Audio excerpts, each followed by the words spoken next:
Nah oke ya, kita balik lagi di video gue. Di video kali ini gue jadi Pak Guru lagi nih yang ngajarin kalian semua. Karena ada yang komen di salah satu video gue. Ya gue lupa persisnya kayak gimana. Intinya dia ngomong, "Bang, gimana caranya lu bisa recruit orang atau karyawan pertama lu buat bisnis lu itu semakin berkembang dan ya maksudnya sustain lah."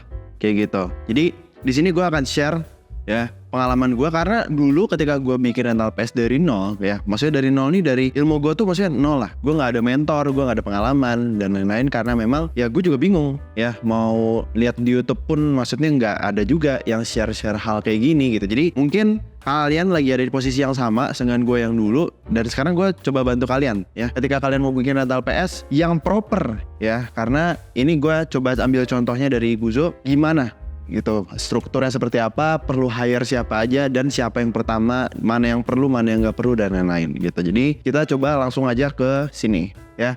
Jadi di sini ceritanya kalau misalnya seorang Pramudia gitu, seorang gua disuruh bikin rental PS lagi dari nol, ini yang akan gue lakukan. Oke. Pertama namanya ini kita Sinar Jaya PlayStation ya, Sinar Jaya PlayStation. Di sini CEO-nya ada gua, terus di bawahnya ada COO operasional, ada CFO finance. Terus juga di bawah CEO ini kita agak banyakin di COO ya. Kenapa nanti akan gue coba jelasin sering jalan video ini. Di sini ada store, ada marketing, ada HR. Dari store sendiri ini ada store manajernya, terus ada staffnya juga. Marketing ini ada beberapa, ada admin, ada social media dan lain-lain gitu. Terus ada human resource untuk memastikan semuanya ini berjalan dengan baik dan sesuai dengan KPI yang udah ditentuin ya gitu. Terus juga ada finance di ujung sana. Sebenarnya kalau finance banyak, ada inventory-nya, terus juga laporan kas per bulannya, per hari, dan lain-lain seperti apa. Cuman gue coba simpelin jadi CFO aja gitu. Nah ini kan cukup banyak ya, mungkin kalian mikirnya cukup banyak gitu, karena oh bang berarti gue harus ada hire CEO-nya, gue harus ada hire store-nya, marketing, HR, terus juga ada CFO-nya dan lain-lain. Nggak perlu ya. Tapi untuk tahu mana yang perlu, mana yang enggak, itu ada caranya ya. Kita pakai skala di sini. Oke, tapi sebelum bahas ke situ, ingat, kuncinya lu punya karyawan itu cuman untuk bisa menghemat waktu lu doang. Titik ya. Gue ulangi lagi. Intinya lu punya karyawan itu gunanya cuman untuk bisa menghemat waktu lu. Jadi skala yang kita ada di sini, cara nentuinnya itu salah satunya adalah waktu. Ya. Pertama waktu, dan kedua adalah income atau uangnya. Lu lihat dulu mana yang paling ngabisin waktu lu dan paling nggak menghasilkan duit buat lo. Kalau gue yang pertama itu pasti nggak kepake bantu admin. Gue akan langsung coret di sana. Ya, karena gue nggak mau kayak gue bangun gitu ya, gue chat DM orang-orang gak penting, cuma nanya price list misalnya kan gitu ya, cuman iseng doang. Atau mungkin gue harus bikin konten sendiri terus juga upload, dan itu menurut gue terlalu wasting time banget. Ya mungkin buat kalian ada yang suka ya bikin konten sendiri kayak gitu, tapi kalau gue sendiri, gue akan langsung cari di awal. Begitupun yang sebelahnya ada sosmed, ini gue langsung cari di awal ya. Kenapa? Karena itu tadi gak menghasilkan uang dan juga membuat waktu kita tuh terbuang percuma gitu loh. Wasting time-nya banyak banget. Mending kita outsource ke karyawan lain yang memang mungkin seneng ngelakuin hal-hal ini ya. Itu untuk admin dan juga sosmed. Lanjut, kita ke finance.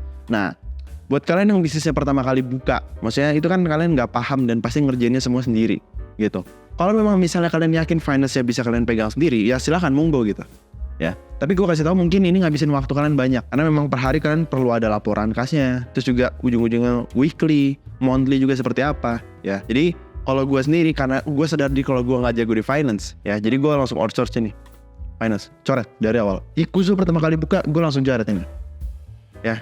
1, 2, 3 nih gue langsung coret dari awal. Lanjut ke store. Store nih maksudnya yang jaga rental kalian gitu ya, operatornya ya, staff di tempat kalian tuh, ini berarti store nih gitu. Ini sebenarnya wasting time ya untuk kita sebagai business owner. Tapi gue yakin buat kalian yang pertama-tama, kalian pasti terjun nih ya ke store ini. Kalian pasti ya setidaknya mungkin untuk beberapa bulan awal ya, kalian pasti jadi yang ada di store-nya juga gitu. Tapi personal advice dari gue, kalau bisa secepat mungkin kalian keluar dari ini ya gitu. Gak apa-apa, maksudnya yang penting cash flow-nya aman aja dulu ya, cash flow dari bisnis kalian aman dulu. Kalian mau banyak staffnya kayak gini, itu nggak apa-apa ya, karena kalau kalian misalnya udah ada di satu posisi di mana cash flow-nya ada ya, ada profit margin-nya pun ya oke gitu, untuk bisnis ya under 6 bulan misalnya, itu oke. Jadi sisanya kalian tinggal cari kemungkinan income lebih aja gitu, keran lain aja kalian bukan, untuk bisa tingkatin marginnya lagi gitu.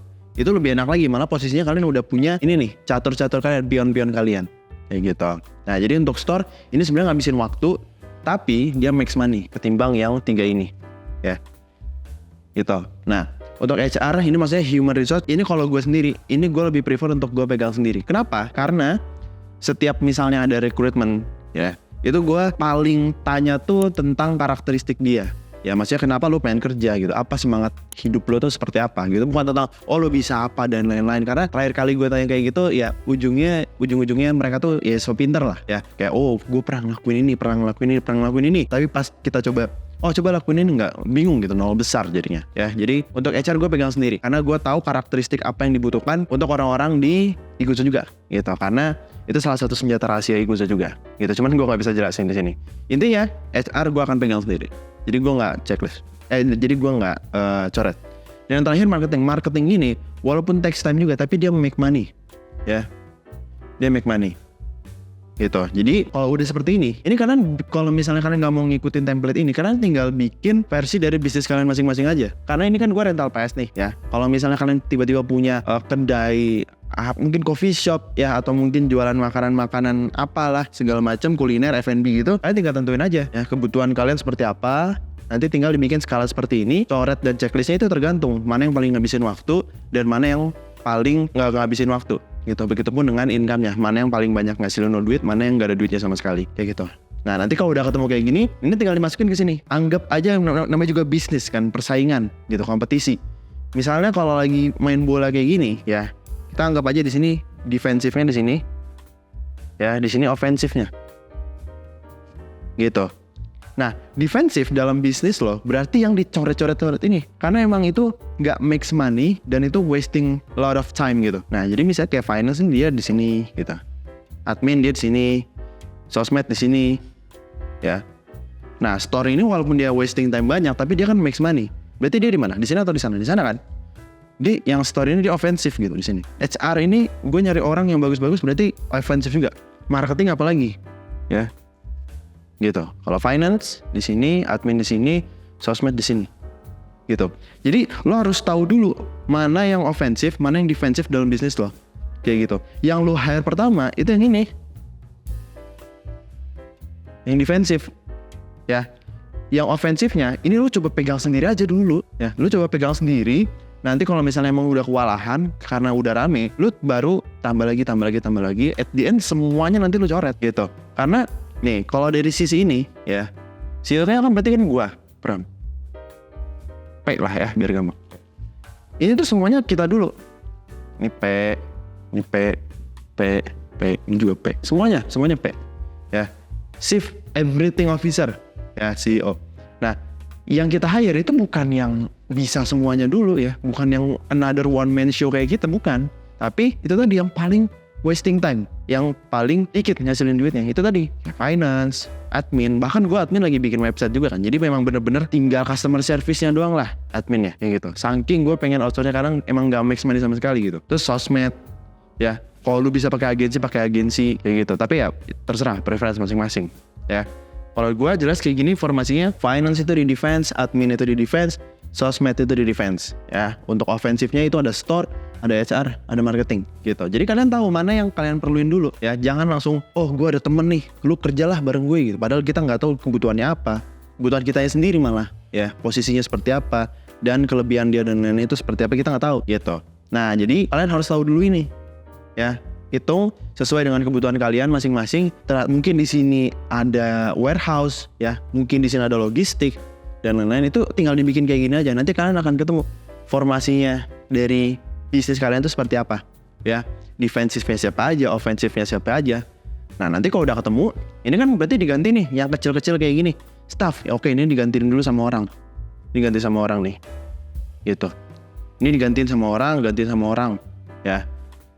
Oke, misalnya kita udah makin berkembang lagi, naik yang staff salah satunya kita tarik jadi manajer, berarti kan ini udah diambil sama orang lagi ya. Lama-lama ini kecoret, ini hilang nih ya gitu. Kita udah nggak berkecimpung di sini lagi gitu. Lama-lama semakin bagus SDM yang lu punya, ini nanti kecoret lagi ya. HR lu bakal coret lagi, semuanya. Finance juga lu nanti coret lagi, nggak ada lagi. Tapi ini emang butuh waktu gitu ya. Jangan langsung tiba-tiba CEO terus banyak karyawan tapi lu nggak tahu bahkan karyawan lu ngapain gitu ya. Jadi Ini nanti kecoret sampai at the end ini kecoret juga. Jadi lu emang bener-bener cuman ada di CEO-nya doang gitu. Udah nggak terkait lagi sama operasional, lu tinggal decision making aja. Kata manajer lu, oh kita tuh kurangnya di sini, lebihnya di sini. Kata customer kita seperti ini. Menurut gua, oke, ini boleh, ini nggak boleh. Ini benahin dulu. Ini kayaknya bisa, tapi perlu disempurnakan lagi dan lain-lain gitu. Pengambilan keputusan aja. Oh, udah di sini. Ya, at the end kalau misalnya kalian udah lebih advance lagi, misalnya kalian mau ekspansi gitu ya, tapi kalian udah nggak mau jadi CEO-nya lagi, ya udah ujung-ujungnya founder dan pemegang sahamnya udah holdingnya gitu yang kalian jual nanti.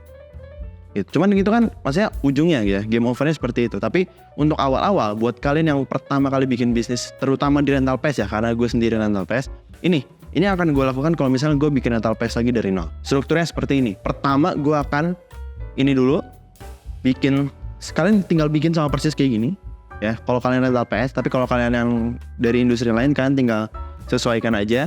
Dan ini isinya PP semua, Pramudia semua gitu.